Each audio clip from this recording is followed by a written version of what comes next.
How are you doing? I'm good. How are you? Good, good. How was your Halloween? I hate that it's over. If I could celebrate Halloween once a month, I would. It's my favorite. I love the creativity. I love seeing the kids out. I love this weather, the whole bit. I love the candy. Oh, I'm sorry. Yes, chocolate is good. Yeah, I did not do anything for Halloween, but I got to see some trick-or-treaters on my street, and that just brought me so much joy because last year, 2020, we weren't able to celebrate as much, and this year it was just so nice. And there were some really creative costumes. The thing I think I love the most about Halloween is it allows people to really sort of be the, wild, alter ego that they always want to be, and it's a chance to really be creative. So I got to see some really adorable costumes in our neighborhood too. Yeah, that was very nice. All right, so let's talk a little bit about this past week. Really awesome things. I'm going to go a little out of order, but you went to the iDrive Chamber of Commerce luncheon. Yes, actually it was to celebrate the 50th year of the International Drive Chamber, which if you think about International Drive, I know kind of in our heads we sort of think about the way that looks with sort of all the commerce and activity, but that includes Universal. I think Disney was there. We had people there from UCF that were representing the hospitality major there. So it was really a lot of community members, a lot of local leaders, and it was really cool to see sort of what's happened over the years here in Orlando, and in particular that area. And I got to run into some old friends that, one of my friends that works at UCF and a friend that works for the resort. So it was really a great time. Oh, that's awesome. You also were able to hang out with some Boy Scouts this week. Okay, so if you are new following me and following my office, you may not realize this, but I love the engagement with our young people. It is probably my favorite part of this job. You know how much I love their creativity and the way that they see the world. And I had the opportunity to speak to a large group of Cub Scouts and have some engagement about what local government does. And then I asked them in specific smaller groups what they thought we could work on to make our community a better place. And out of kids from ages kindergarten to 5th grade, they all had fantastic ideas for mobility and inclusion and recycling. It was really, honestly, I walked away feeling so motivated and optimistic about our future because these were, our youngest residents. And I told them, hey, you're my boss, right? You are residents of Orange County. I work for you. You tell me what you think and we'll work together. So I was really honored to be invited to speak to them, and hopefully it'll be a tradition. I invited some down to do a tour when we're back open to doing tours, because I think it would be a lot of fun for them to see sort of where the government action happens here and to see the different departments. Yeah, no, that's really great. And I know some of the kids gave you some really good constructive feedback. Oh, right? I loved it. I think obviously there were so many really great ideas out of our young people, and so probably one of the ones that really struck me the most was a girl that took my hand and said, can we make sure that all of our wildlife has a place to go? It makes me cry when I see the trees burning.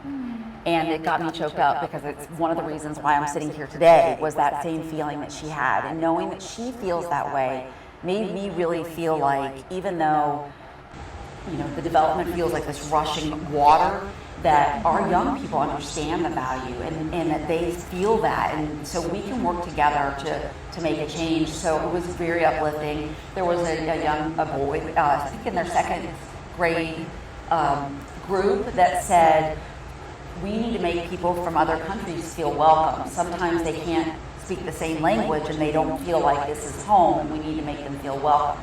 Out of the mouth of babes. There was an idea to take roads that have 2 lanes, a median and 2 lanes, and make a whole side of that for bikes. Yeah. The whole side. So, innovative, progressive thinking from these toddlers. Is that because you ride your bike to school? I asked this young man. I said, I love this idea. He said, when I ride to school, sometimes I have to swerve off the sidewalk to make room. And he said, I would love my own road. And a road should be for bikes. Yeah. Yeah. So this was my takeaway that night, and I could have spent hours and hours with them. It was really a delight. Yep. Uplifting. Absolutely.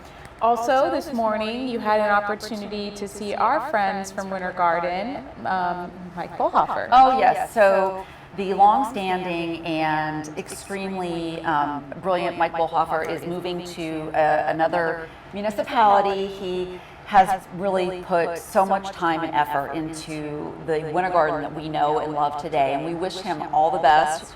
I hate to see him go because his vision has been one that I find to be, sort of parallel to mine in the idea of preserving historic and natural spaces and making sure that we are redeveloping in a way that doesn't gentrify and trying to make sure our small businesses are supported. And so I'm hoping that his legacy continues with the next, I'm sure it will actually, with the next city manager. And I know that the commission there is also very engaged, and the mayor in making sure that Winter Garden is the Winter Garden that has really been this incredibly vibrant municipality. So thank you, Mike, for inviting us out this morning, for giving us the update on what's coming down the pipeline, and for making sure that we are always working together. We'll miss you. Yes. Awesome. Okay, so let's jump into some quick COVID updates, Really and then we'll quickly, talk about. I want to also, this was sort of a little mini victory lap that I forgot to do. So for those of you who piped in during the interactions with the Department of Transportation and the Turnpike Authority about the interchange at Avalon, big thank you. It worked, right? So this is one of these stories that when you have public support, when you have a municipal government working hand in hand with the county government to have a unified voice, that we were able to really get the message loud and clear across to the Turnpike Authority that a ramp in front of Tucker Ranch, where this great investment is taking place in a community, a historic community, needs preserved. It worked. The voices came together and it worked. So thank you if you were part of that, and stay tuned. We're going to have probably another one of those opportunities to get together and really come up with a clear and singular message to protect the area of Gotha that's also being looked at for some taking. Yeah, that's awesome. It's nice to have some good news to share with the public that you guys had an opportunity to make your voices heard, and it worked, and that feels really good. COVID updates, so at 4:30, the mayor's going to have his coronavirus press briefing. Sorry it conflicts with this, it kind of jumps around based on his schedule, but please tune into that if you can. It's going to be posted on social media, and we can talk a little bit about some of the good news that we're seeing in the numbers. It is so encouragingly. We are now, there was sort of these markers that we were looking for a really, really, really long time now to let us know that as a community that we're headed in the right direction. One of those is that positivity rate. And we're really able to get a better understanding now of the positivity rate because we do get the water samples on top of getting the test results that are recorded, and we are solidly under that 5% positivity rate and have been now for over 2 weeks, I want to say. So that is to me the most optimistic sign going into the holidays, because if you remember this time last year, there was a lot of anxiety about what family gatherings and travel might do. I still think we need to really be patient with one another. We need to be kind. We need to understand that everyone's experiencing something different right now. There's been a lot of loss. There's been a lot of struggling with adjusting to a new life, either a career or new health challenges. So I ask that we still really stay the course in thinking about COVID in the present. Yep. But I really feel optimistic about those numbers, and the data looks better and better and better. So if you've been part of the group that has been so diligent in trying to take care of your neighbors and your friends and keep our community healthy, thank you for that. Please email district1@ocfl.net if you have any questions about emergency rental assistance programs, or where your nearest vaccination hub is, or testing site. We're still posting about that on social media, but please reach out if you have any questions. And with the approval by the Food and Drug Administration and the CDC of vaccinations for our younger set, I know that Orange County Public Schools has information coming out about opportunities for vaccinations for parents. My pediatrician friends I know are very enthusiastic about making sure that they're getting their patients in and getting them inoculated so that they're safe, and then we really do have that community immunity. Yeah, perfect. All right, so let's talk a little bit about the water supply facility ribbon cutting that you went to on November 2nd. It was another one of these. I know I sound a little like sunshine and rainbows today, but there was some great things to talk about, and so I'm glad for that, because sometimes I come and I feel like, Yeah. So we were able to do a ribbon cutting this week at a water supply facility that has, where the ribbon cutting happened actually is the well field and storage, and then right across the bridge from there is a water reclamation facility where they're actually doing water treatment. And water is life. Water is our investment in health and well-being. And so to see the efforts of our engineers and our utilities department that have long been trying to predict what we're going to need in those 10-year spans, it feels very, very good to see the culmination of that, knowing the people are there, right? So the census this year came out saying that there are 56,000 residents in Horizon West, and we have to make sure that our existing residents have clean water, that our new residents have the availability to connect to water. We are working really hard to try to not put more septic in the ground and to try to come up with ways that we're reusing water. So investment in water is good, and I know that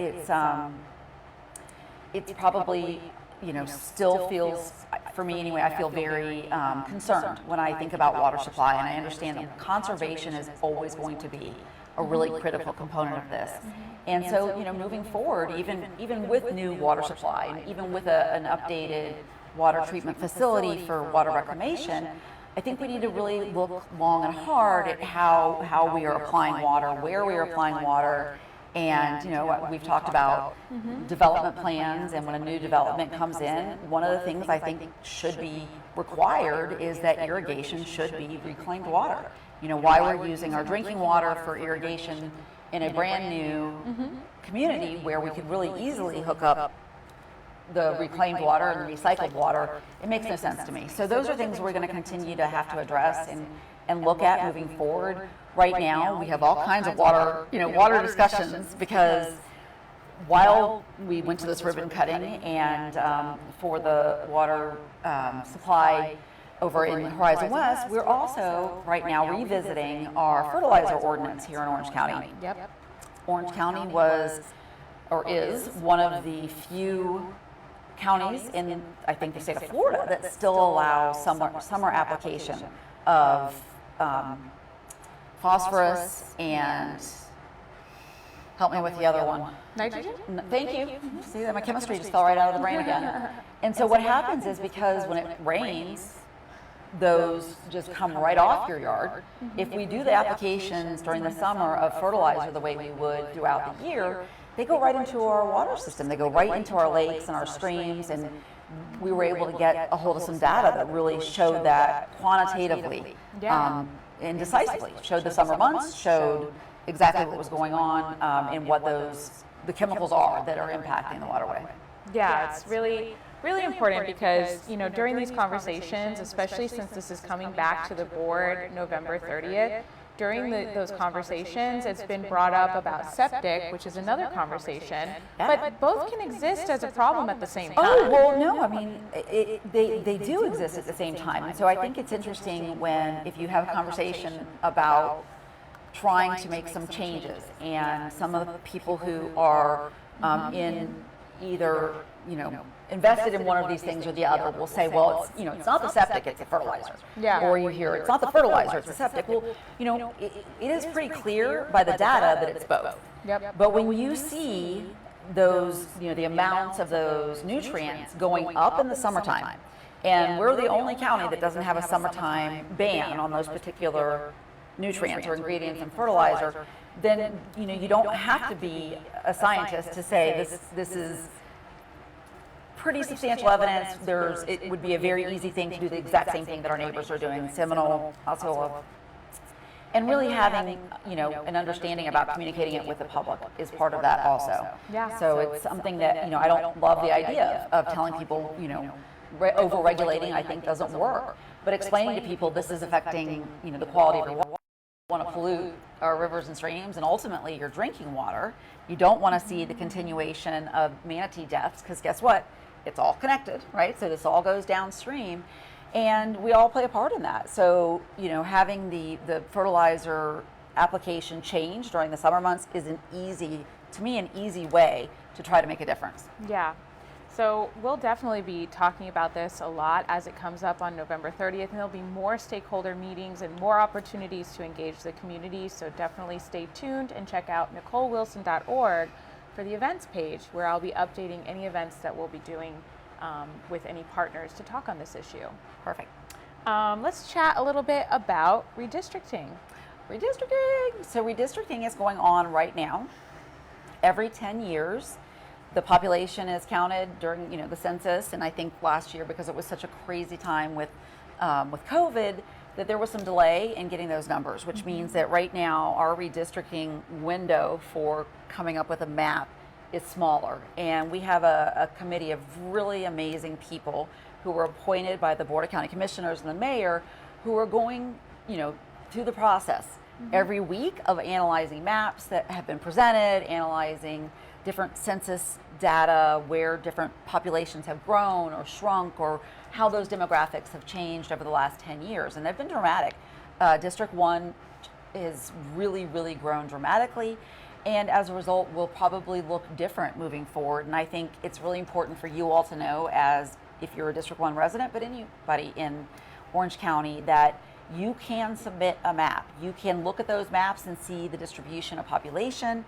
I will likely be losing some big chunks of District 1, and I know that this is the public that voted for me, that had we've been engaged from day one, and so I just want to make sure that along the way that we're having a dialogue about that redistricting really is a public-facing process, and we can take a map that you created on the redistricting website, which is what is it? Orange County, Florida redistricting. If you put that in, it'll pop up. And we can take that, and one of the committee members will actually present it to the board, and then they discuss it. And so they really get into the analysis, legal analysis, demographic analysis, and then eventually it will come back to our Board of County Commissioners for a vote of approval. So it's gonna look different, but we just want to make sure the public knows what's going on while that's happening, and that it is a very public-facing engagement. Yeah. Redistricting might sound like it's a little confusing, but if you ever have any questions about the process or why, Commissioner, you've done a couple of virtual office hours where you've really dove in really deep, but there's other experts that can answer your questions as well. Well, so. And I think one of the other things I really want to make draw a distinction about, because I think it's a really important topic. Redistricting happens for all levels of elections. So we end up, after a number has been taken in an area, we know how many House members we get. We know how many state legislators or what those lines look like.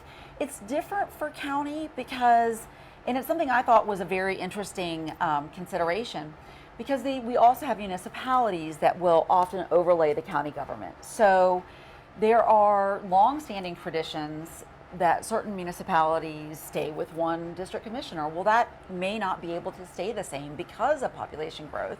And then there are, considerations of keeping cultural and historical communities together. One of the things that's come up is our rural settlements, and making sure that the rural settlements haven't been divided into commissions, because they're so small based on population anyway, that you can see how that would dilute their ability to have a voice in government. Yeah. One of the things that came up at this last redistricting that I thought was really interesting was that there was some feedback from the public that there's an advantage to some communities in having a community covered by two commissioners, because the point that this person, the resident that spoke, made was that if the commissioner from part of that community is for whatever reason not prioritizing a concern or an issue, that they have a backup in case they don't have a municipal elected official.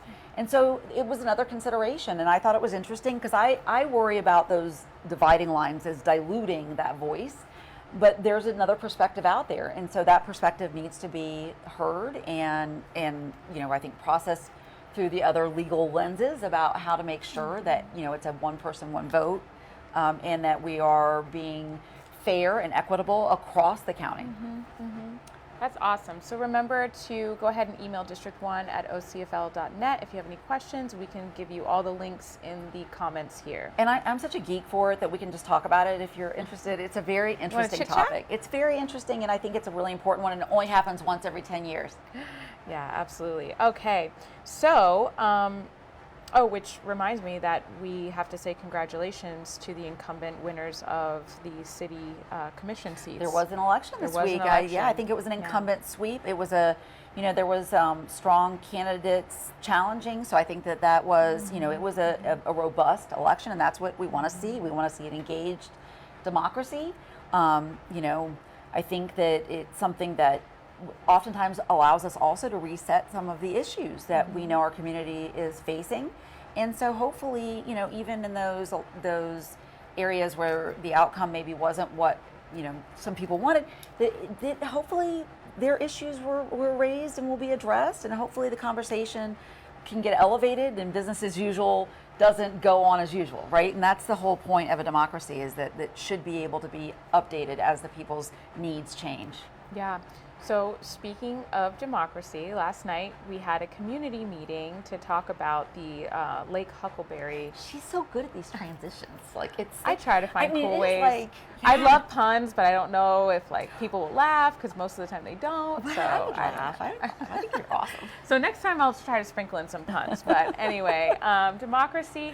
We had a community meeting last night. Thank you to all of the residents who came out to vocalize their concerns on both sides of the case, but maybe you can talk a little bit about what you experienced for that. This is a case that was actually up for a public hearing and decision on the last Board of County Commission meeting that was going to replat a certain number of lots on Lake Huckleberry in the Horizon West area, Summer Lake area. It would replat these lots from being what they consider waterfront to being, access to water. So basically the way that the original developer of this neighborhood came in and applied for development, what the developer did was, knowing that the houses were going to impact wetland, came up with a mitigation plan that essentially donated back or conserved the shoreline around the houses that the developer was building as a mitigation to offset the impacts of the houses. Well, after that was all decided and the project moved forward, that developer sold to another developer. And somewhere along the way, there was a application that came in for a permit for a dock. Needless to say, if the lot line doesn't go out to the shoreline, if there's a buffer there, conservation area easement there, a dock wouldn't be permitted, right? That would require a completely different process. Because there was some, I don't know what happened, there was an erroneously issued permit and the dock was built.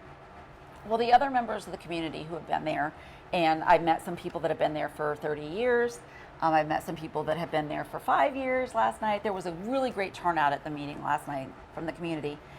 And, I think the issue really boils down to where our code defines these things, what our property rights are when we purchase property. And I think, the overarching issue to any resident that's watching this right now, that really sort of was a cause for alarm for me and will continue to be, so I'm going to say this over and over again, was that the people who purchased these new homes, it sounded like they did not get the whole story. And so if they came into a home purchase under the assumption that they were going to be able to install a dock because a model home had a erroneously permitted dock, then it is one kind of misstep after the other that led us to what I felt like last night could have been a contentious meeting from neighbors against neighbors. Really, everyone there at the end, they all cared about that lake, they cared about their community, and they really had more in common than not. And I think that that gave me great hope for whatever is going to come out of the Board of County Commissioners meeting. The Board of County Commissioners has to decide whether or not they're going to replat all of those lots, because those lots did not go to the water. And what that means is that the original mitigation for the wetland impacts sort of gets pulled and then remitigated. And so the presentation last night could, it was fairly complex in that they discussed mitigation banking and mitigation efforts. They discussed what kind of impacts a wetland takes whenever a dock is permitted. There was, so it was a very in-depth discussion. And I think that you stay involved if you're listening to this and this is your area, because I was really concerned that I wouldn't have known about this at all if residents hadn't reached out to me. Yeah. And so that raised a lot of conversations here between my office and the various departments about what I really believe is an area of public concern that your elected officials should be part of the conversation. Knowing that this was an erroneously permitted dock, and that instead of letting me know about that they were just going to move ahead with replatting to make it go back into what could have been permitted. It didn't feel like it was completely transparent, and so I really felt like, okay, we need to make sure we're getting all this information. And so that's why we did not vote on it at the last meeting. I made a motion for continuance. We were able to come and meet with the community after spending a lot of time really researching what happened. It is exactly what it looks like. The original developer promised they wouldn't touch the wetland on that conservation easement as part of the mitigation for putting the houses there. And those were platted without any shoreline property touching.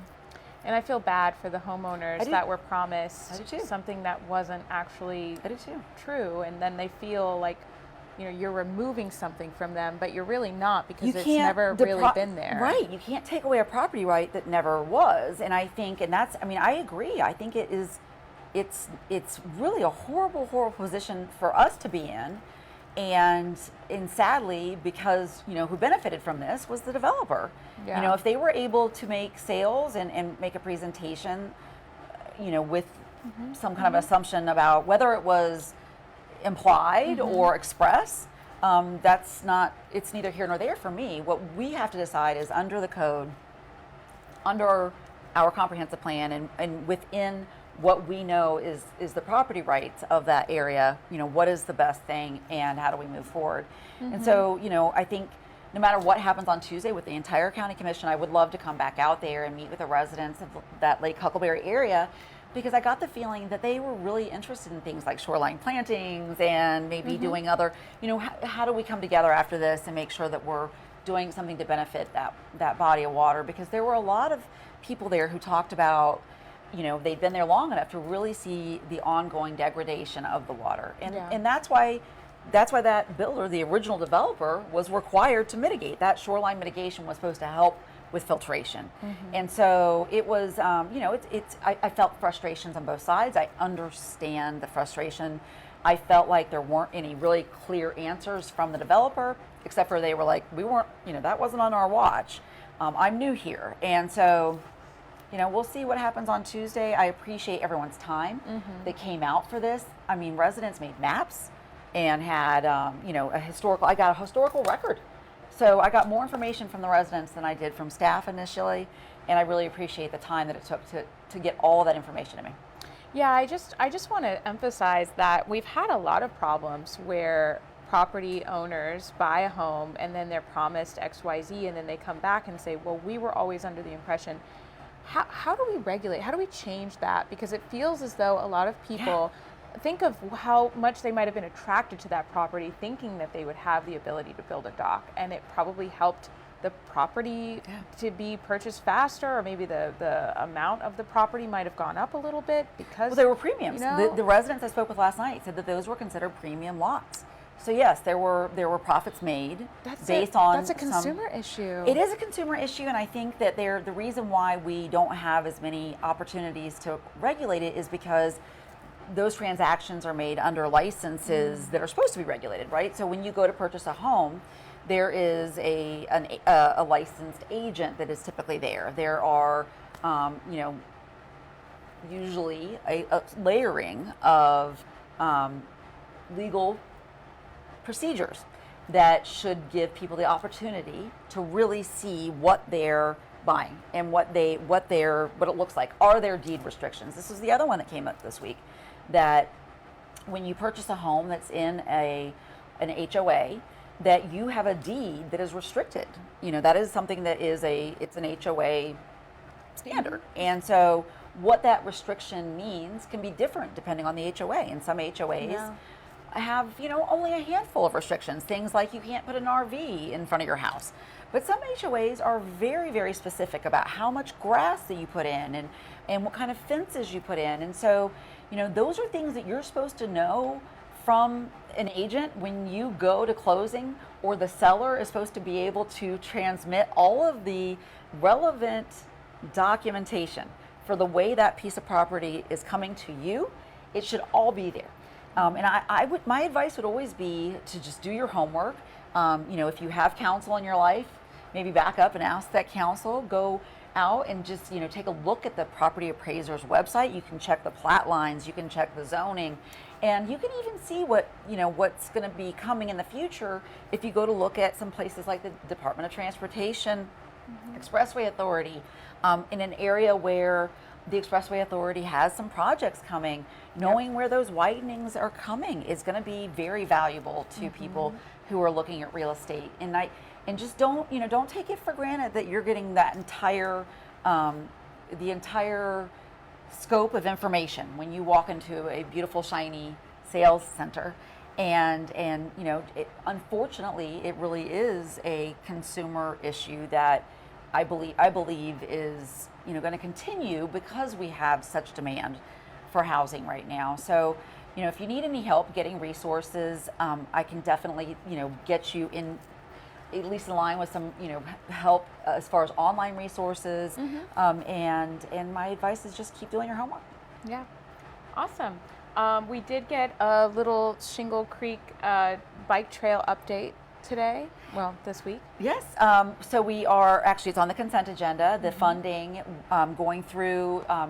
There were really some back and forth, making sure that as the Shingle Creek Trail linked up in the Hunters Creek area to make our complete trail system, that there weren't going to be impacts to the mature oak trees in that area. And it was really a concerted effort by residents and by staff here to regroup and look for some options to not lose. We were getting matching grants and some funding from outside the county, and if we didn't do it in a certain period of time, we were going to lose that funding. So seeing the effort that was put forth and regrouping and coming up with a plan to not lose all those beautiful trees was really, really exceptional. Thank you so much for working on that, to the staff that did that, to Matt Sudemeyer and his team for continuing to really work with the people in Hunters Creek about their concerns with that trail system going through. It's going to be such a benefit and such an asset, but sometimes the process of getting things like that completed,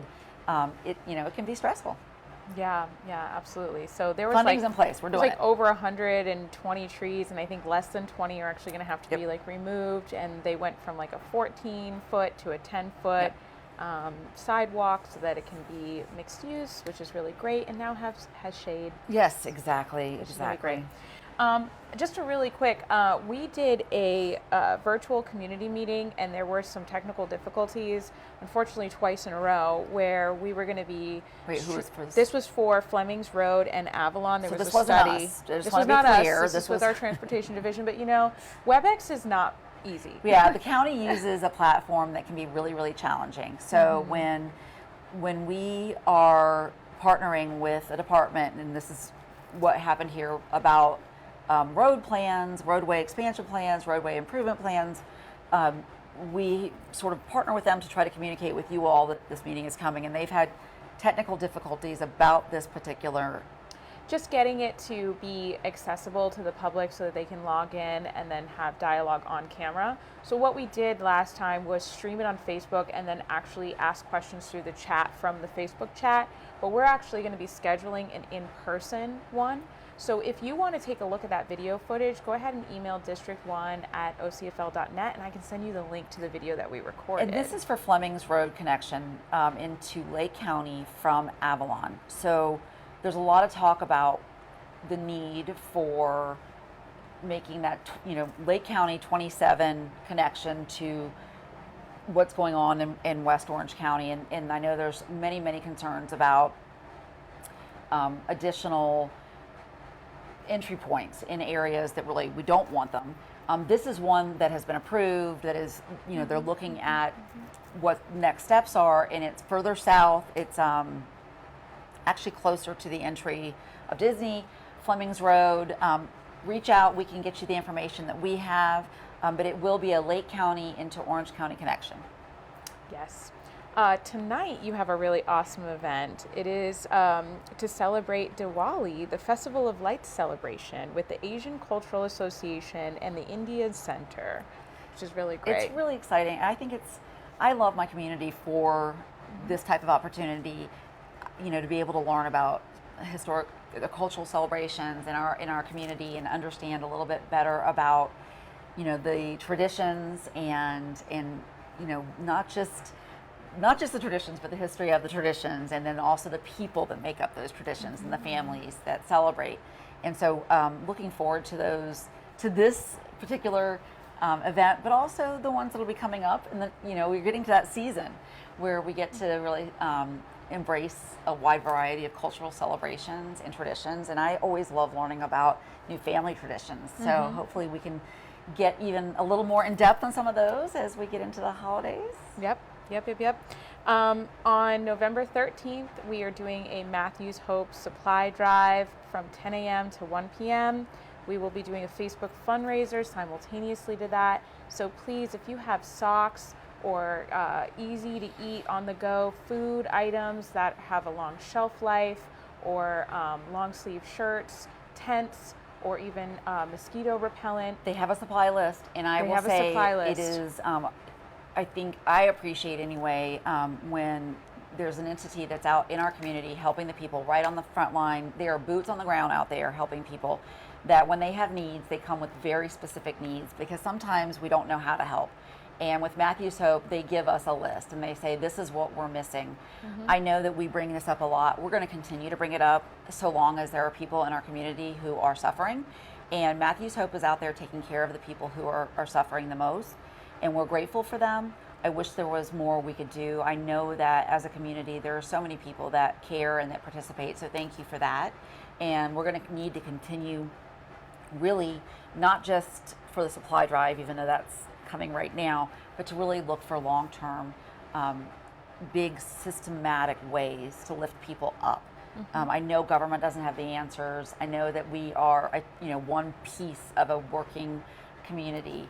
So I rely on you all for that part of it. And I think, I have to say thank you again and again and again to the people at Matthews Hope for getting up every single day and going about this mission to take care of the people who need it the most. Absolutely. Horizon West Town Hall will be happening November 17th at 6 p.m. Super excited to meet all of you incredible residents that I've only had the opportunity of emailing. I was going to say, I'm so excited too, because the engagement sometimes are when there's something going on. If there's an application that comes in, or there is, an opening for a school, or so this is really exciting because we're going to be able to really, it's a open dialogue, it's a get to know you, it's a, community building event. So I'm really excited about it. Yes, and it'll be at Horizon High School, so definitely check out. Oh my gosh, I was there last night. It is ginormous and beautiful. Yeah, it's brand new. Beautiful. I haven't seen it really yet, so I'm excited. And so stay tuned for that. Big Sand Lake Advisory Board meeting. We still get a lot of emails from constituents on that. Please come on Tuesday at 5:30. Please come. We'll also be streaming it online. I would love for you all to come and make your voices heard and get updates. And I mean, we could go into another full hour on sort of the behind the scenes working. Just know that if you are in that area, we are working really hard for you here in this office, and we are challenged also. I know there's a lot of frustration. We are feeling it. We try really hard to be the voice of the residents right there, and just know that that is continuing. There are, a lot of hands on the fire. I know I'm making up sayings now, but there's a lot going on behind the scenes of us really trying and advocating. So come to that, stay in touch, and we will continue to keep pushing. Yeah, shout out to Mr. Michael Loden, who went out on his boat this week and took a bunch of photos for us so that we can kind of see what's going on. So thank you. Last but not least, before we start taking questions, November 30th, the tree ordinance and fertilizer updates will be coming to the BCC on the same day. This really feels to me like, I don't know, I've only been here we're coming up on a year in December. Oh, we're coming up on a year. We're coming up on a year in December. And for those of you that have been with me along this ride, tree ordinance was, right away something that we dug into. To see something coming in front of the Board of County Commissioners to be discussed and worked on feels really great, but we still need you, because I think that anytime that there's an opportunity for these updates, there's also an opportunity to miss the opportunities. So we still need, if you are interested in this, please, please, please, public comment, email all of the board, and that way your voice will be heard. Not just, I think if we're on the same page, that's great, but I'm not the only one here. And so needing that continued participation. The fertilizer ordinance, I could not have agreed more with some of the feedback we got from some of our environmental specialists that came out for the stakeholder meeting. There was a concern about a variance that allowed a workaround to the application ban for summertime. And I continue to try to make sure that we're addressing that workaround. I don't think there should be a variance in there. I think we need to be in line with our neighbors, and especially the counties that are in spring sheds. We have a spring shed. We have to take care of our water bodies. It is an actual charter amendment that was passed a year ago this week, the right to clean water. So in order to really comply with that, we need to have a strengthened fertilizer ordinance. So that's coming back, and we're going to need you also for that one. Yeah. So we do have a question. Mr. Dominic said that there's an area in Horizon West that they would like to designate as a golf cart friendly community. Is there anything they can do to get the ball rolling? Now, I will say that we get so many emails of people against golf carts in Horizon West because their kids are driving them in unsafe ways on bike trails that aren't made for that type of capacity. It's one of those things that we get emails from both sides a lot. And let's back up a little bit. So I want to say that we were able, I had a briefing actually with the Sheriff's Department, with our traffic engineering team, and with some people that have really been studying this to try to understand a little better what our code currently looks like. And the reality of it is, according to the Sheriff's Department, that unless your golf cart is street legal, it's not supposed to be on a street, which means that, yes, if you're going to use a golf cart, you end up on a sidewalk. Well, is it permissible to use a golf cart on a sidewalk? It depends. Are you in an HOA? If you are in an HOA, then those bylaws really should be available to you, should have been available on closing, and should be continually available to you. Reach out to your HOA leadership. If there is nothing on point as far as an HOA, it comes down to, where you are and what the usage is. So we are continuing to actually address this here, knowing that Horizon West has sort of different layout, the way that they made the walkways bigger, and we wanted people off the roads. I love the idea of pulling people out of their cars and having options for mobility, but we also want to make sure that we're being safe. So, if there is a child that's able to drive something that goes over 20 miles per hour, how do we make sure that that isn't going to be, a tragic situation? So yes, we will stay in touch. Let me know. Was it Mr. Dominic? Dominic, Jack Dominic. Let me know. If you are in an HOA, or if not, give us your address, and we can check out, exactly where you are as far as the ordinance in the city of Winter Garden. They have permission. So it just depends. And I know that sounds like a very lawyerly answer, but it's true based on how we have different municipal overlays. And how the area is designed. You can't really take your golf cart on a little 4-foot, sidewalk. It really has to have the design mechanisms in place. Well, so that and you I can thought do it was safely. interesting that there is a way to make them street legal. That is a possibility also. So when we can absolutely get people in touch with the individuals at the Sheriff's Department that helped us kind of navigate through some of those issues and make sure we're giving you all the most accurate information. Yeah.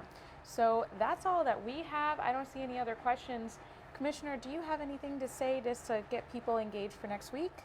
Okay, so on Tuesday, the Board of County Commissioners gets back together again to go through some, interesting topics. If you have any questions about any of the things that you've heard are coming up on the agenda, or if we touched on anything here that you want us to get more in depth on, or you have more questions about, please reach out. We rely on that. I hope I see people at redistricting. I hope I see more maps coming in. I hope that when you go to look at the maps that you know that these are just the ones that have been proposed. Some of them are already been withdrawn as options. Some of them are still in. But they're all over the place right now for District 1. So I would really, really love more community engagement on that. Awesome. Well, thank you all so much. Please stay tuned for Monday. The redistricting meeting is coming up, and you can definitely check that out on Orange County's website. Just hit Orange County Redistricting, and we will see you next Thursday. Thank you. Thank you. Have a wonderful day.